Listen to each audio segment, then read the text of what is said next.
Shalom. Jadi pada episode kali ini kita akan membahas mengenai kasus yang masih viral dan trending topik di Indonesia. Nah, tapi sebelumnya perkenalkan, nama saya Tasya. Nama saya Bram. Nah, pada hari ini kita akan membahas mengenai kasus intoleransi beragama yang terjadi di Indonesia baru-baru ini. Kita sudah mengundang 3 narasumber yang luar biasa. Boleh perkenalkan diri? Ya, halo, perkenalkan nama saya Sarah, saya berasal dari Cilegon. Perkenalkan, nama saya Cia, saya berasal dari Surabaya.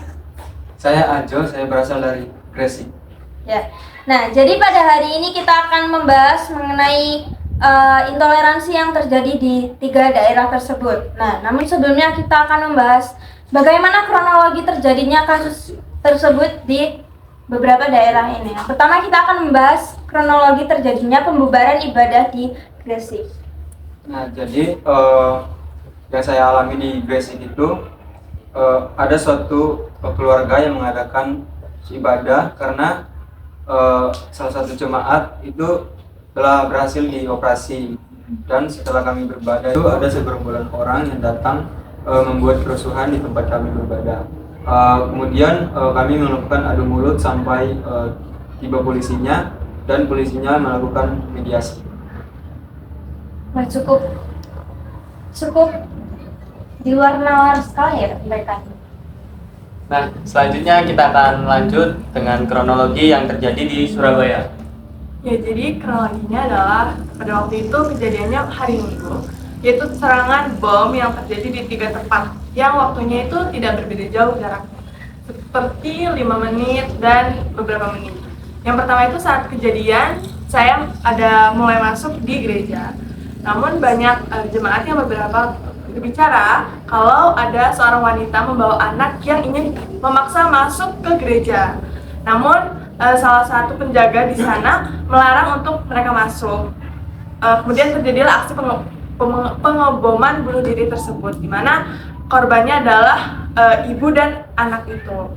Kemudian tidak hanya itu, banyak sekali korban berjatuhan yang terus bertambah pada kejadian itu. Kan terjadi di 3 tempat yang berbeda sedikit waktunya, makanya korban yang ada pada saat itu tuh terus berjatuhan, bahkan hampir banyak membuat petugas keamanan itu bingung atas kejadian tersebut.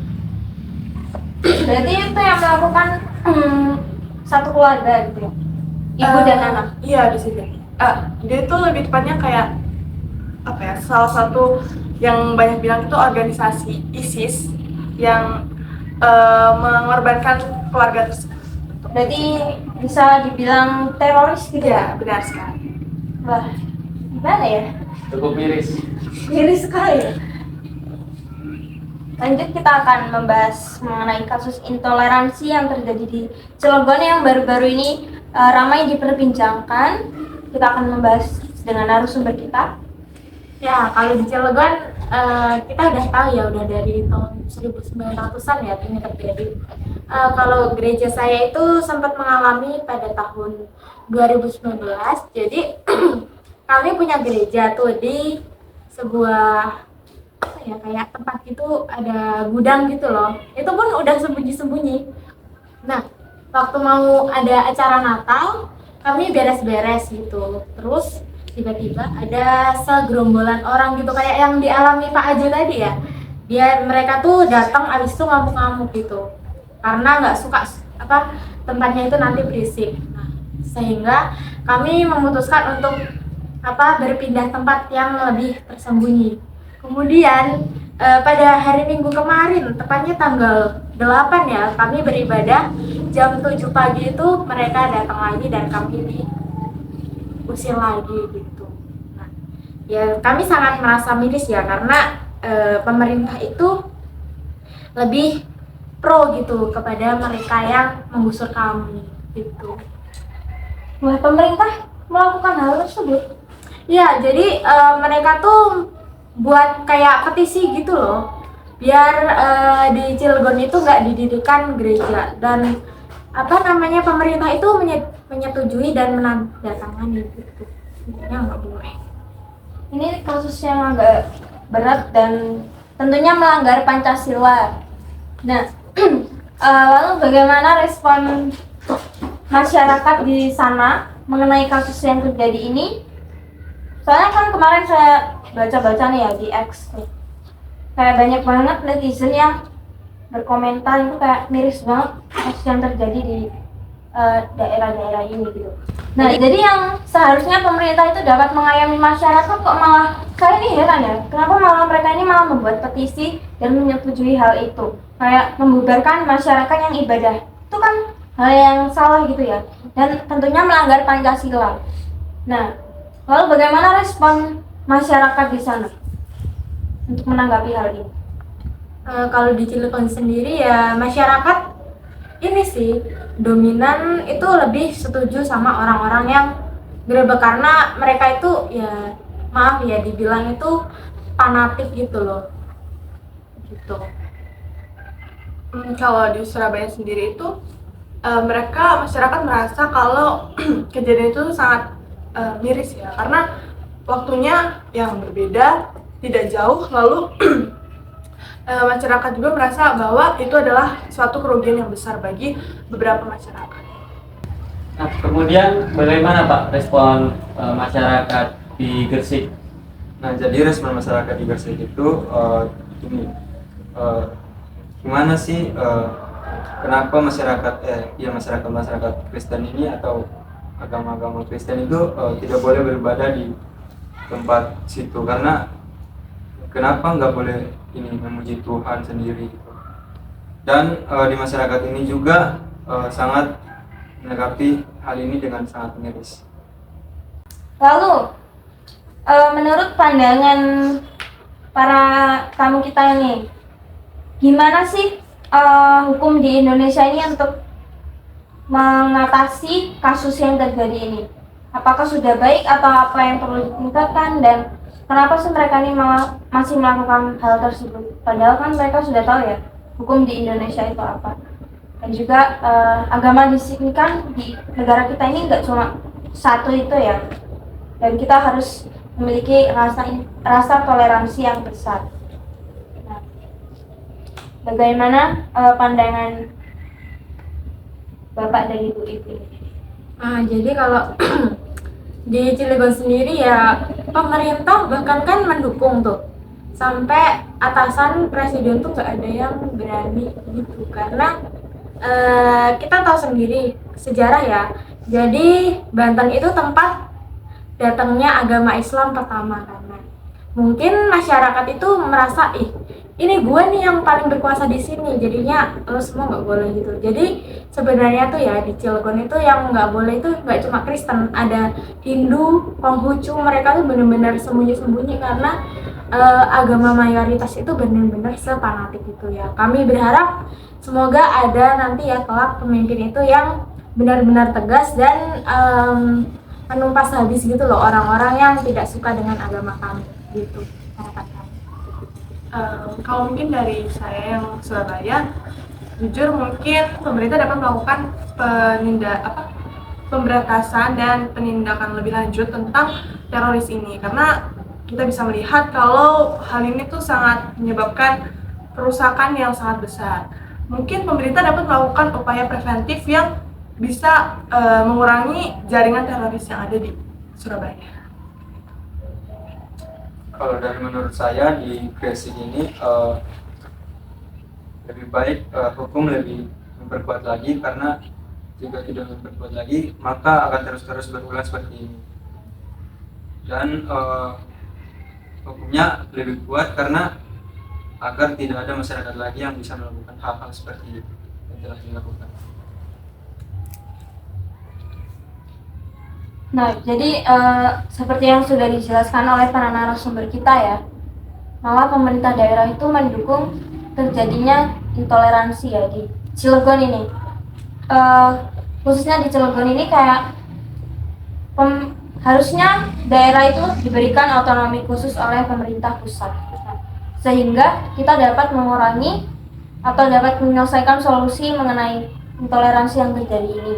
Nah, dan juga kita harus memberikan edukasi mengenai toleransi beragama bagi pelajar dan juga anak-anak melalui pendidikan dini. Nah, supaya mereka ini punya moral yang lebih baik gitu ya, dan sesuai dengan nilai-nilai norma yang terjadi. Nah, lalu kita akan lanjut mengenai upaya penyelesaian dan perbaikan hubungan yang terjadi di beberapa daerah, di khususnya 3 daerah ini. Nah, kemudian bagaimana sih langkah yang dapat diambil dalam mengatasi kasus ini secara damai dan adil? Dari Bapak aja dulu. Nah, dari Grace itu atau dari kami itu kami telah diajarkan untuk saling mengasihi dan saling memaafkan satu sama yang lain. Nah, jadi kami itu selalu berusaha untuk memaafkan dan kami itu juga lebih berfokus untuk memperkuat hukum. Kami berharap bahwa hukum lebih tegas karena pemerintah jangan berpihak ke satu pihak doang, melainkan berpihak kepada semua pihak. Lanjut. Kalau mungkin dari saya adalah pemerintah dapat lebih memberikan atau menegaskan undang-undang yang telah disahkan, seperti undang-undang bagaimana penegasan terorisme, dan kemudian juga bagaimana pemerintah dapat melihat korban-korban yang berjatuhan, seperti bagaimana korban itu bisa mendapatkan hak-hak mereka yang terluka, kemudian atau bagaimana pemerintah melihat lagi kebutuhan korban yang dialami. Kalau dari saya sendiri ya, di Cilegon itu sebenarnya kami juga memiliki kasih ya, seperti yang dibilang Aju, di mana kami mau untuk memaafkan orang yang telah menggerebek kami. Namun ya kami juga berharap sebenarnya dari pemerintah bagaimana cara penanganan orang-orang yang menggerebek kami itu. Namun sampai saat ini kami aja mau mengakui kalau kami Kristen itu sulit sekali di Cilegon ini, karena orang-orang pasti langsung tanya, kamu gerejanya di mana ini? Kamu harus kasih tahu aku ini gini. Jadinya kami menyatakan kalau kami Kristen aja itu susah gitu. Jadi kami udah pasrah aja. Nah, lalu bagaimana kita mencegah kasus tersebut supaya nggak bakal terulang lagi di masa mendatang, di masa depan gitu ya. Dan di beberapa daerah lainnya ya, selain di 3 daerah ini, dan kami harap kasus ini nggak akan terjadi lagi. Nah, kira-kira menurut 3 narasumber kita ini apa saja ya cara mencegahnya supaya intoleransi ini nggak terjadi lagi? Kalau menurut saya ya, yang pastinya kita harus menanamkan ke anak-anak ya, anak-anak bagaimana sikap toleransi agar mereka itu mampu untuk menghargai orang lain. Kalau dari saya sih, mungkin kita dapat melakukan sosialisasi nih. Bagaimana pentingnya kita, seperti tadi yang sudah dijelaskan, menjaga toleransi kita antar umat beragama, kemudian terhadap kelompok-kelompok minoritas yang ada di Indonesia. Kalau dari saya itu kita harus ajarkan kepada anak-anak kita yang masih kecil agar mereka bisa saling memaafkan dan saling membantu satu sama lain. Jadi dari kasus ini kita belajar untuk bisa saling menghargai perbedaan yang ada, karena kita nggak cuma hidup sendiri ya, kita nggak cuma hidup karena ini agamaku, aku harus temenan sama yang sama agamaku gitu.